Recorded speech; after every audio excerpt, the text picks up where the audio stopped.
Om Chakravarthy Rajkumar and welcome to another Goodness Everywhere interview. For today's interview, we have the founder president of the Alpha Urbane project, Mr. Aditya Madnani. Mr. Madnani is a student of the ISME School of Management and Entrepreneurship. He's also the CEO of Futurepreneurs eCell, taking inspiration from his morning days while in school.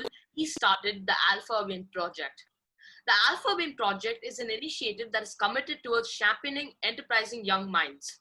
Now, it's a well-known name among students in Mumbai, gaining access in the fields of MUNing, student-run events, fundraising campaigns for the economically deprived, social media campaigns, and so on. We're extremely happy to have Mr. Madnani here with us today. So, Mr. Madnani, please give an introduction of yourself and the Alpha Beam project. Thank you so much, Om. Firstly, it's a pleasure to see you all grown up. I clearly remember the first time I met you maybe 2 years ago when you had come in as a delegate to one of the conferences that we had organized. And I remember seeing you as a shy boy in an oversized suit, but it's so amazing for me to see you all grown up and so confident. And thank you for having me. Thank you for setting up this interview. I'm really delighted to see, what you've become. And well, as for me, thank you for the kind introduction. My name is Aditya Madnani, and I have just graduated very recently, as you mentioned, from the Indian School of Management and Entrepreneurship. Is me. I pursued a 3-year undergraduate in business management and entrepreneurship. And in my days at college, I decided that I would like to combine my passion with something that I would be doing as a college project also. So I always had a passion for public speaking, for communicating, for leading, and most for creating leaders, for giving opportunities to young individuals that I wish I had during my school days. So that's what gave birth to the Alpha Urbane project. I founded it when I was in my first year of my undergraduate studies. And today, 3 years later, after having worked with close to 5,000 individuals across various spectrums of Model UN, of sports events, of social service events, and now finally fundraising for social causes, here we are converting a passion project into something that I'm doing full time after college, where I am continuing to work with young individuals with the mission of rebuilding India, creating an India 2030, which will be a superpower, where India will be recognized as a superpower in the global community. Alpha Urbane project, I have to say huge thanks to because of that month that I attended to, it gave me a huge sense of confidence that I can actually do months fully. So that's what encouraged me to keep going, and I've done over 19 conferences now. So all thanks to Alpha Urbane. No, I think that's fantastic to see, and as I said, clearly remember you back when you were much younger, and it's so delightful for me to see you all grown up and confident, and ready to interview people and take on the world. It's people like you that make us reinforce our own belief in the Alpha Urbane project, and it's people like you who inspire us to do what we do. So it's hats off to you. It is individuals like you that keep us going. Thank you so much. So over the past 2 years of the Alpha Urbane project, you've organized various student events like MUNs and conducted multiple campaigns. Have you achieved what you hope to achieve, or is there more that you want to achieve with this project? So I think the answer is very simple. I don't think one can ever stop, be satisfied, because I feel the day you're satisfied, there's no room for further improvement, there's no room for further growth. So I'm going to say I'm very happy. We've come a very long way, and I'm very, very happy with where we've come, but I'm definitely not satisfied. And I'm still hungry, I'm still ambitious, I still want to do more and more and more. And as I've mentioned, we are here to stay. We are here to create Mission India 2030. We are here rebuilding India. And I don't think we're ever going to stop. And I don't think that our goals are ever going to be achieved, because there's always room for improvement and there's always further room for growth.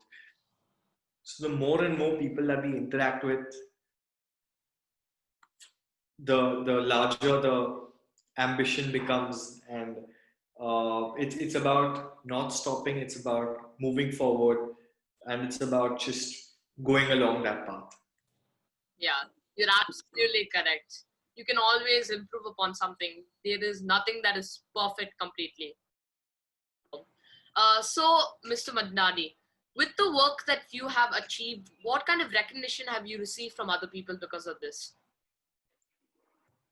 Oh, I wouldn't say there's been any major recognition that we've received, because frankly, the reason we are working, the reason we do what we do is not to get recognized by others, it's not to be acknowledged. The biggest form of recognition is, as I said, seeing individuals like yourself, or grow up and become confident versions of themselves. The biggest form of recognition for us is when individuals like yourself come up to me and tell me that you've grown as a person, and that you've become a lot more confident. So that definitely becomes the best and the biggest form of recognition. But well, apart from that, I think we're very, very happy with the progress that we made. I have been very fortunate to have been invited to a couple of TED Talk events. I have been very fortunate to have been given the opportunity, or rather, I've been very fortunate to be nominated for, I think this was back in the year 2018, or 21 under 21 article, which was covered by Business World magazine. But frankly, it's not the recognition, it's not the awards, the titles that motivate us. It's about individuals and stories that keep us going and keep us motivated. Yeah, that's absolutely amazing. So, when you started out, there must have been certain obstacles in your path. So, how did you manage to stay motivated to overcome them and achieve all that you have?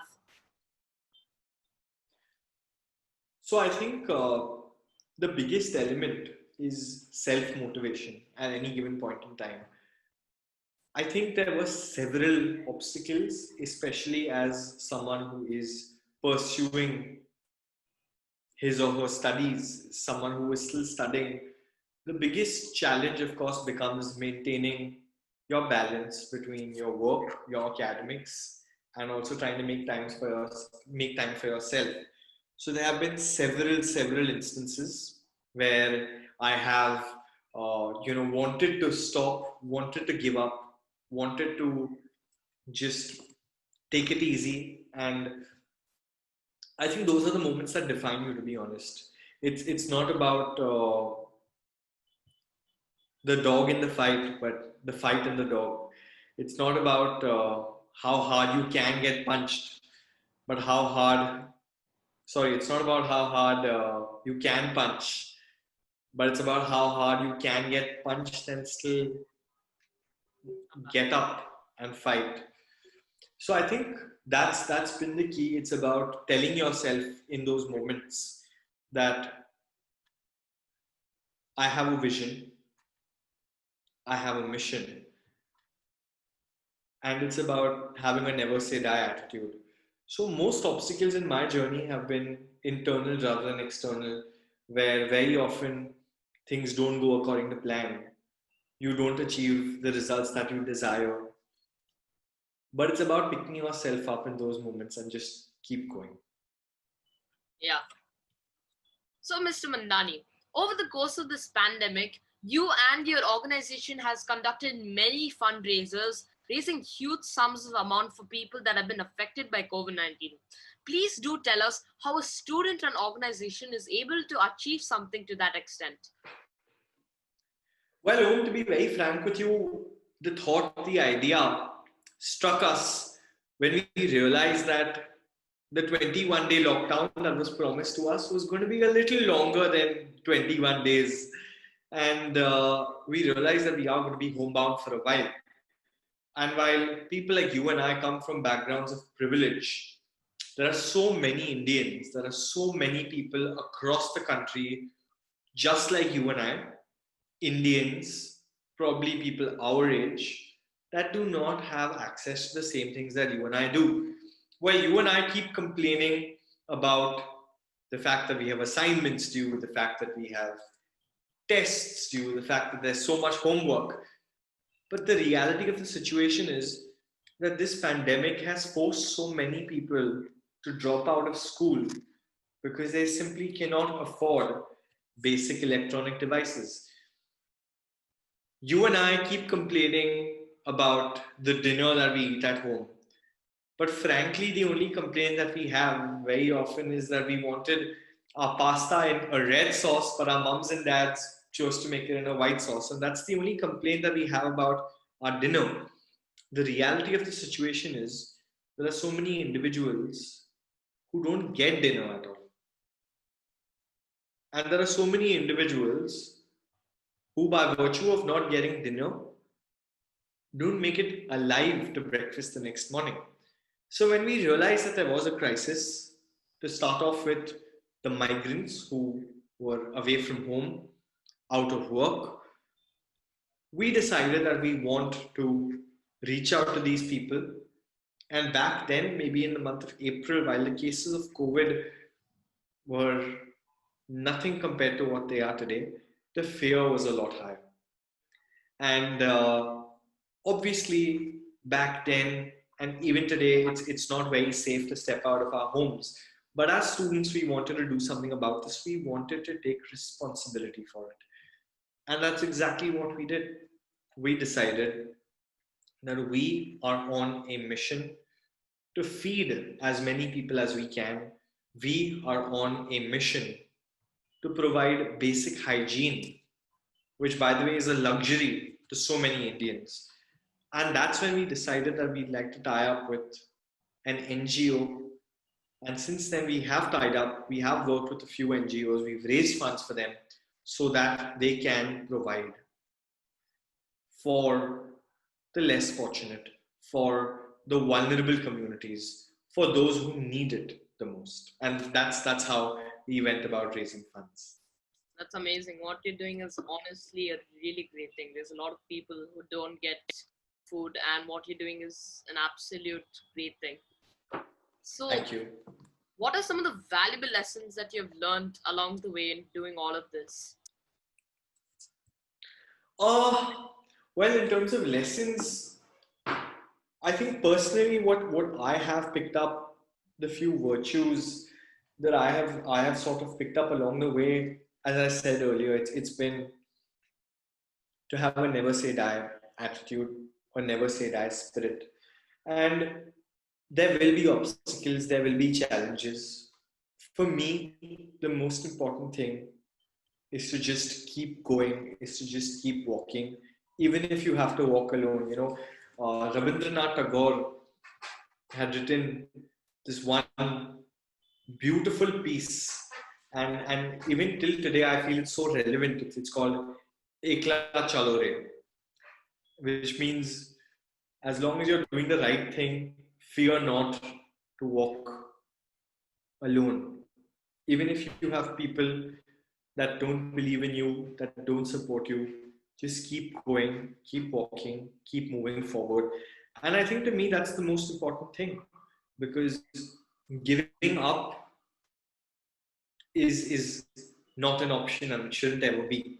So I think for me, the most important lesson is time doesn't wait for anyone. You have to fend for yourself and you have to keep moving forward. So, any startup's creation has learnings both positive and negative. What is your learning on Absolutely. what not to do when you create initiatives? Well, what not to do is something that I believe one can only learn by experience. And personally, in terms of the things that I've done, I think I've had way more failures than successes. But I think those failures are a very important step, a very important part of the journey. Because if you don't encounter those, then you're never going to move forward, and those successes won't mean anything unless you've not tried and failed. So, Mr. Mandani, any successful venture requires right team support. How did you identify the right team members and how did you build it?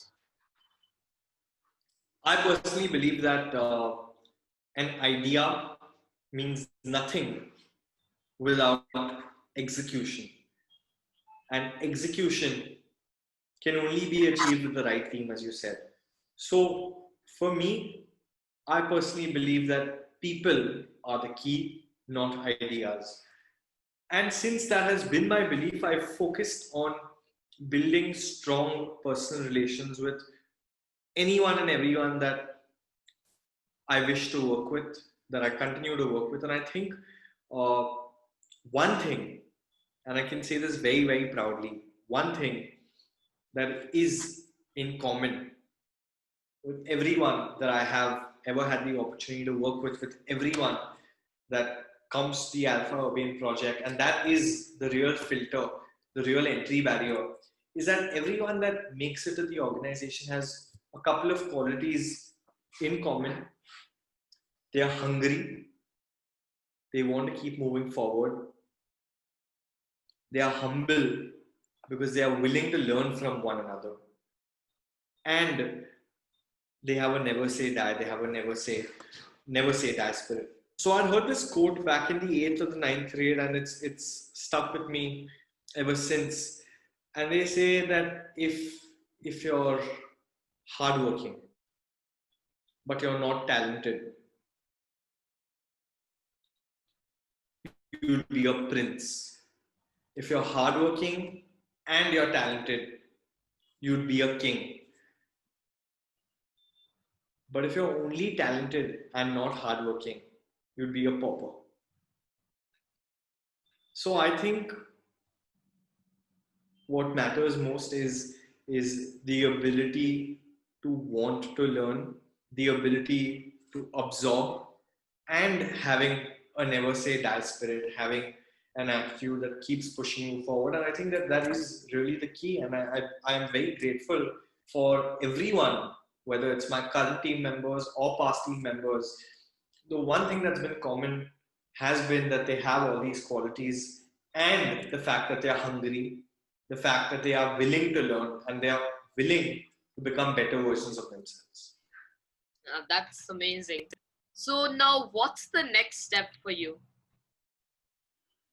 Well, I think the next step is having a broad vision and having a long term plan and setting up short term goals. So, in terms of the long term plan, as you are probably aware, it's been about India 2030. It's been about empowering the youth of India to be the face and the voice of India in 2030. Because I really do believe that there is so much talent, and we hear so often that India is a young country. We keep hearing that by the year 2030, so and so people are going to be below the age of 30, are going to be below the age of 35. But I think what's most important is to take action now, because the youth of today are going to be the leaders of tomorrow. So the broad vision, the next step is to create that India 2030, have that long-term plan, and set short-term goals, which we wish to achieve until we get them. Yeah, that's amazing. And that brings us to the end of the interview. Thank you so much for your time, Aditya, and to take your time in answering these questions. All the best for your future endeavors. Thank you for watching Good Thank you, Om. and stay tuned for the next interview. Take care. All the very best.